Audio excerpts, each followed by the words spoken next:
Magandang araw! Halika't ating pag-aralan ang pag-aayos ng tatlong bilang mula sa pinakamababa pataas. Tingnan ang pagkakaayos ng mga kotse. Sa anong bahagdan nakalagay ang pinakakaunti? Nasaan ang pinakamarami? Sabay-sabay nating bilangin ang mga kotse. Isa, dalawa, isa, dalawa, tatlo. Ano ang iyong napansin sa larawan? Tama! Ang mga kotse ay nakahanay mula kakaunti hanggang pinakamarami. Bilangin natin ang mga puno. Isa, dalawa, tatlo. Isa, dalawa, tatlo, apat. Isa, dalawa, tatlo, apat, lima. Ang mga puno ay nakahanay mula kakaunti hanggang pinakamarami. Tingnan naman natin ang mga mangga. Sabay-sabay natin itong bilangin. Isa, dalawa, tatlo, apat, lima, anim. Isa, dalawa, tatlo, apat, lima, anim, pito. Isa, dalawa, tatlo, apat, lima, anim, pito, walo. Ang mga mangga ay nakahanay din mula kakaunti hanggang pinakamarami. Suriin naman natin ang mga candy. Bilangin natin ito. Isa, dalawa, tatlo, apat. Isa, dalawa, tatlo, apat, lima. Isa, dalawa, tatlo, apat, lima, anim. Ang mga candy ay nakahanay mula kakaunti hanggang pinakamarami.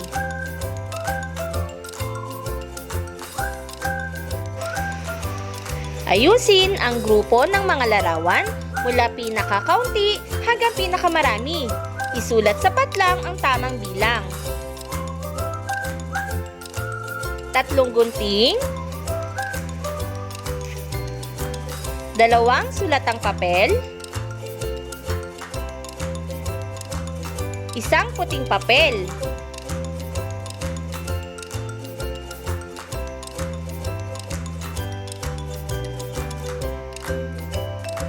tatlong salamin, apat na baso, dalawang lobo,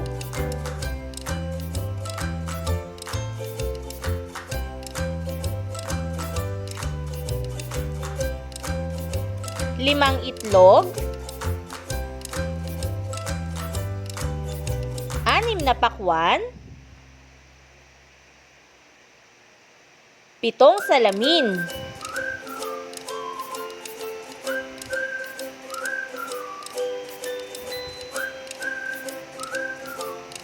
anim na sombrero, apat na medyas, limang balahibo,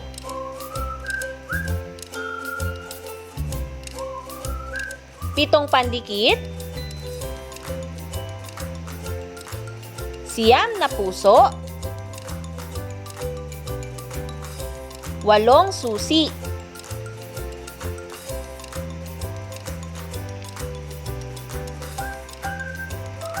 ayusin ang mga bilang mula pinakamababa hanggang pinakamataas. Isulat ang sagot ayon sa bahagdan ang pinakamababa, mataas, at pinakamataas na bilang? 4, 3, 5. Ang tamang sagot ay 3, 4, 5. Siyam, 7, 8. Ang tamang sagot ay 7, 8, siyam. 8, 7, 6. Ang tamang sagot ay 6, 7, 8.